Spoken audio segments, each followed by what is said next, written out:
Hi guys. Oh yeah, I'm sounding like a YouTube vlogger, but I'm not one. So, welcome back and thank you for wanting to listen to me talk about my immigration process. So, in today's video, we're going to be talking about what the school application process looks like. So, as I had said in the previous video, for me, I started in the accommodation. Oh, sorry. I started looking at the application process or the immigration process in the academic year prior to the one that I wanted to be enrolled in. So for me, it was 2016 that I started school, but I started my research process in 2015. And as I already said before, I did this with the help of a immigration agency. And what they did, the first thing that they did know was to find out from me what I wanted to study. And when I was able to provide that information, the next thing that they wanted to know is there any particular province that you are interested in studying at or studying in? So, as I said, I have been to Ontario. I have family in the Greater Toronto area. So for me, that was like, yeah, that's where I want to go. And here's the reason why that is important. Now, this is for those who know that they have family or relatives or friends that they can rely on for accommodation, because it's important that wherever you're going to go to school, your accommodation is in close proximity. Trust me. When it comes down to the weather in Canada, you want to, especially because majority of the times it's cold here, you want to know that you can move from school to home quickly, right? So that's one of the very important things that you want to consider wherever you want to go to school, that you have accommodation. Now, two things you want to note here is that you don't have to worry if you don't have family or friends or relatives or anybody to rely on, because one, the school that you're going to might be able to provide accommodation. Now, I ended up going to a private school, so accommodation wasn't a part of my package, and I'll talk about that in future videos. But I had, as I said, family and friends already, so I never had to worry about that. But let's say you're going to a public institution that provides accommodation for you, that can be an option. That, yeah, you want to go to um, that school and use their accommodation as as part of your school journey. Some people do it for the entire time of their study. Some people just do it for like the first year and then they branch out on their own. And I would encourage you, having studied internationally on two occasions. The second time, different country altogether from Canada, but one of the first things that they would tell you is, as an international student, if you're going to board, like you're not going anywhere family is, you want to go with the school's accommodation, at least for your first year. Is one of the recommended things. So I would advise that, you can do that.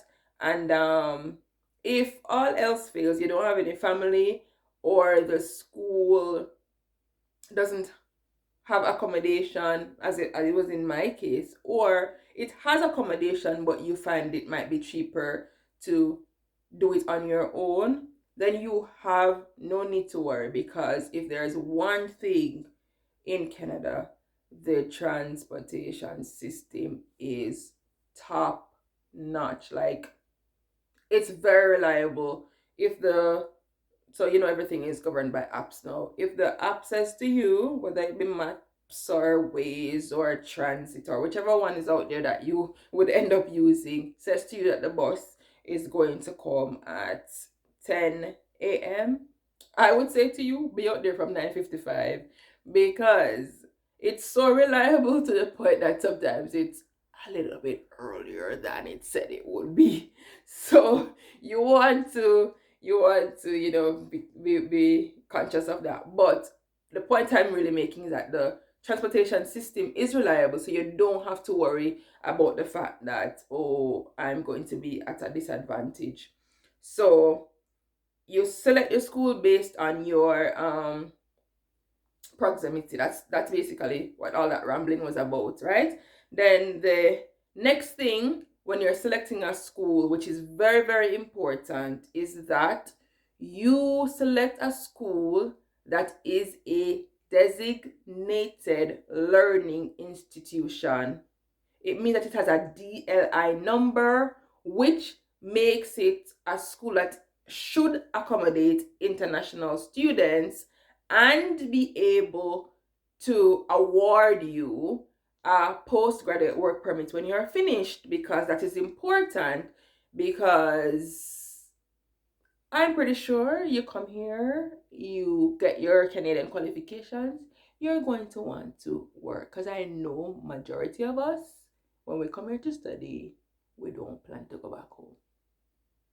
True? But anyway, so you want to make sure that the school has a DLI, it's a designated learning institution, and you can find that list of all designated learning institutions based on provinces on the CIC website. Now, if you want specific help on how to locate that, let me know and I will assist you with that information, right? But you can find that information on the CIC website, and you want to ensure that whatever school you pick, it's a DLI. If you don't get anything else from me, for those of you who are going the study route, make sure your school is a DLI.